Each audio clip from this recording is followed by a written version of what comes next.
le deuxième entretien vidéo que vous pouvez retrouver sur la chaîne YouTube du cabinet Sport Value. Après Michel Mimran, le directeur général de la Ligue nationale de basket, on donne la parole aujourd'hui à une femme de l'ombre qui conseille un petit peu comme Sport Value les acteurs du sport. Bonjour Séverine Debouis. Bonjour.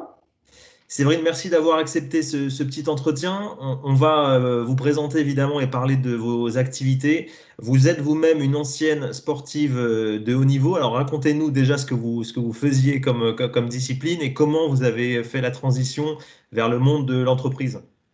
Alors bonjour à tous. Je suis une ancienne athlète de haut niveau en cyclisme. J'ai été athlète de haut niveau de 91 à 2004. Effectivement, je fais partie de ces athlètes qui ne se sont pas reconvertis dans le sport. La raison, elle a été très simple. C'est vrai que lors d'une de mes rencontres avec une de mes coéquipières quand j'étais professionnelle à l'étranger, parce qu'en France, ça n'existait pas, avec Pia Sundstedt, j'ai découvert des athlètes qui savaient utiliser le sport un peu comme un atout en utilisant son approche. Elle était assez polyvalente et très stratégique. Et c'est vrai que je me suis rendu compte que dans certains pays, des sportifs avaient une vraie plus-value dans le monde politique, dans le monde des affaires et savaient très bien et n'avaient pas peur d'utiliser leurs compétences cyclistes et leur approche. Et je me suis dit, après tout, je peux avoir une vraie plus-value dans mon approche dans le monde des affaires. Et donc, j'ai osé. C'est vrai qu'à l'époque, il n'y avait pas, on ne poussait pas forcément les athlètes à s'impliquer dans le monde des affaires, qui plus est l'entrepreneuriat. Mais pour moi, un athlète était déjà quelqu'un d'innovant. Un athlète, c'est quelqu'un qui se projette demain, qui se projette sur un plan de carrière. Et c'est vrai que c'est quelque chose qui m'a beaucoup plu, où je me suis retrouvée en fait. Vous avez fait, je crois, quelques rencontres un peu marquantes. Vous m'aviez parlé quand on a préparé cette interview, notamment de Christine Lagarde, je crois. Oui, alors j'ai eu la chance, donc avant de devenir chef d'entreprise, je suis passée par les programmes qu'on appelait les conventions d'insertion professionnelle, où j'ai rencontré Laurence Fischer à l'époque et Pascal Gentil. Et j'avais comme patron, donc on était tous à la mairie de Marseille, à la communauté de communes, et moi j'étais intégrée à la direction générale du développement économique. Et à l'époque, j'avais pour N+1 un monsieur qui s'appelle Xavier Giocanti, qui n'est autre que le compagnon de Madame Lagarde. Et c'est vrai que cette rencontre a été très marquante pour moi parce qu'elle était nageuse de natation synchronisée et elle a fait partie de ces femmes qui ont osé, en termes de positionnement, ne pas avoir peur de suivre des études et puis de se projeter en fait sur une carrière dans le monde des affaires. Donc ça a été la première personne. Il y a eu aussi Jean-Claude Killy que j'ai pu rencontrer et qui m'a dit, souviens-toi, cher. Et si un jour tu veux travailler dans le monde du sport, il faut vraiment, c'est comme la politique, il faut pas que tu te dises j'ai besoin d'argent, il faut être libre en fait. Donc il m'a dit, projette-toi d'abord, refais-toi un palmarès dans le monde des affaires. Voilà, le sport avant tout, c'est l'aménagement du territoire, c'est l'éducation, c'est la santé, c'est les finances. Et il me dit, tu as cette compétence-là, mais va travailler, va conseiller des grands groupes et le moment venu, tu pourras venir dans le sport. Et la troisième personne qui a beaucoup compté parce que il a fait partie de ces gens, il a fait partie de ces gens qui m'ont beaucoup aiguillé, c'est Alain Juillet.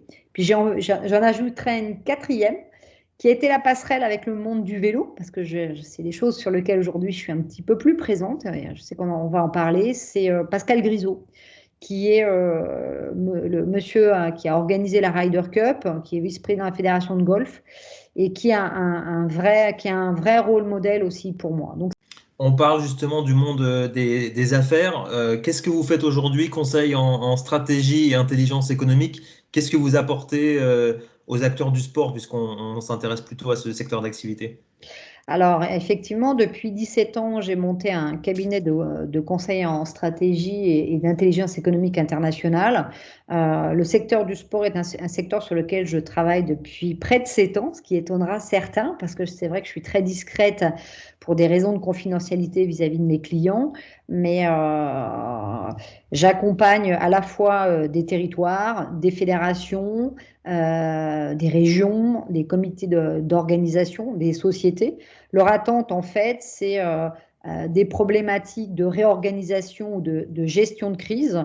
Donc, l'approche, elle est toujours la même, c'est prendre le temps déjà de cartographier à la fois leur secteur d'activité et leurs actions, prendre conscience de ce qui ne va pas, définir avec les équipes, parce que l'objectif, c'est de travailler avec les équipes, faire un état des lieux de ce qui ne fonctionne pas, prendre le temps de l'écouter, parce que ça soit une entreprise, une ville, une région, on a une ADN, on a une approche qu'il ne faut pas écarter. Donc, on prend le temps de voir ce qui a été mis en place et puis surtout ce qui n'a pas fonctionné. En termes de clients que j'ai pu avoir, il y a des fédérations sur le sport scolaire, sur le sport en entreprise, entre autres. En termes d'événements, j'ai travaillé pour aussi des grands événements internationaux et des candidatures étrangères aussi. J'ai travaillé aussi pour des marques sur le rachat de marques françaises parce que je suis très attachée au Made in France. Je suis très attachée aussi à, voilà, c'est des valeurs citoyennes qu'en tant qu'athlète, en ayant porté le maillot bleu-blanc-rouge, pour moi, c'est très important de m'impliquer sur les sociétés et le sport français. Crise, vous en parliez, est-ce qu'elle ralentit certains projets, est-ce qu'elle freine des chefs d'entreprise ou au contraire ça accélère le besoin de transformation et d'agir là pour préparer la reprise? Je pense qu'effectivement, aujourd'hui, l'état des lieux, c'est qu'on a, ça remet en question de façon très forte et ça a même accéléré la remise en question de la gestion et la structuration des fédérations. C'est vrai qu'on parle de sport business, on est dans une configuration avec un objectif qui va tirer notre pays vers le haut et qui est censé aussi stimuler l'économie française, à savoir Paris 2024. Mais le Covid a provoqué cette chute des événements qui était rémunérateur et était une visibilité pour les fédérations. On a une chute aussi des licenciés.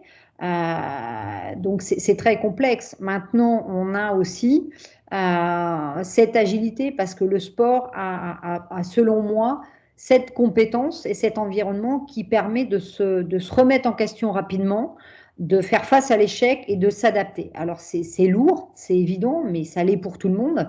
Se remettre en question, c'est toujours très compliqué. Maintenant, je pense que des fédérations, c'est une grosse entreprise et qu'il faut pouvoir se poser et restructurer de façon moderne. Alors, Dernière question, Séverine, puisque je pense que ça sera officiel lorsqu'on diffusera cette vidéo, où vous allez occuper un nouveau rôle politique, entre guillemets, et vous allez faire le lien entre à la fois le ministère de l'Éducation et le ministère des Sports. Est-ce que vous pouvez nous en dire plus sur votre nouvelle fonction? effectivement, donc depuis le mois de mars, ce que j'évoquais, j'ai accepté et je me suis impliquée dans le cadre d'un sujet qui était les vacances apprenantes parce que ça me paraissait normal, un devoir citoyen de par mes compétences, de par mon réseau, de m'impliquer auprès de cette jeunesse qui souffre beaucoup et de leur me donner des moyens.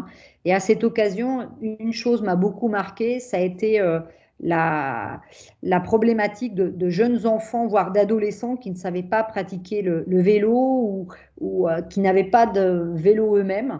Donc je pense que c'est quelque chose qui m'a touchée.